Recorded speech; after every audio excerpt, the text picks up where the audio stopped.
हाय, मी सुविधा. Good morning.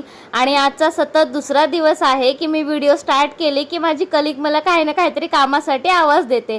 तर मी तिला तेच सांगत होती की आज पण तू मला आवाज दिलास आणि मी व्हिडिओ शूट करत होती. ती म्हणते अगं मला काय माहिती तू व्हिडिओ शूट करत होतीस ती. त्यानंतर आम्ही ब्लॅक कॉफी घेतली आणि आज आमची तिसरी कलिग आहे ती आली नव्हती, सुट्टीवर होती, तर तिला आम्ही खूप मिस केलं. आणि आम्ही आज ब्लॅक कॉफीमध्ये गुड डे बिस्किट बुडवून खाल्लं. एकदम वियर्ड कॉम्बिनेशन. त्याच्यानंतर मी पीच खाल्लं जे की ऑफिसमध्ये आणले होते. ऑफिस बॉयने कट करून दिले म्हणून आम्ही सगळ्यांनी बसून पीच खाल्ले. त्यानंतर मी कामाला लागली. आज मी बंगलोचं किचनचं डिझाईन केलं होतं. त्यांना सिम्पल ॲक्रेलिक फिनिशमध्ये पाहिजे होतं, तर मी डिझाईन बनवून पूर्ण त्याची PPT वगैरे बनवून रेडी केली. त्यानंतर ऑफिसमध्ये मीटिंग होतं म्हणून सर्वांसाठी सँडविच मागवलेलं, तर मी सँडविचसुद्धा खाल्लं.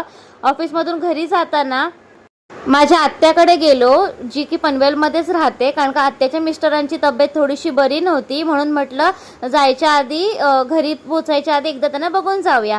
आणि ही आहे आमची रुही, ही माझी भाची आहे जी पनवेलमध्येच राहते. तर ती मला सांगत होती आत्तू मी तुझ्या व्हिडिओ बघते, मम्मा मला दाखवते. मग तिला म्हटलं चल आज तुला पण व्हिडिओमध्ये घेते, म्हणजे उद्याच्या व्हिडिओमध्ये तू दिसशील. आणि घरी आली तर आमच्या सोसायटीमध्ये हळदी होत्या, फुल ऑन DJ लागला होता.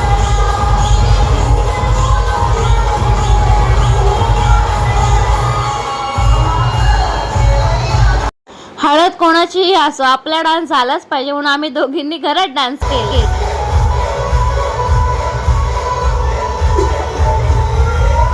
त्यानंतर स्मरणीला अभ्यासाला बसवलं, पण आज स्मरणीचा काही अभ्यास करायचा मूड नव्हता, कारण का तिचं अभ्यासापेक्षा जास्त लक्ष हे खाली वाजणाऱ्या गाण्यांकडेच होतं. रात्रीच्या जेवणामध्ये मी अंडा मसाला आणि राईस बनवला होता, पण मी एकदम कमी जेवली, कारण का दिवसभर इतकं काय खाल्लं होतं की भूकच नव्हती खायची.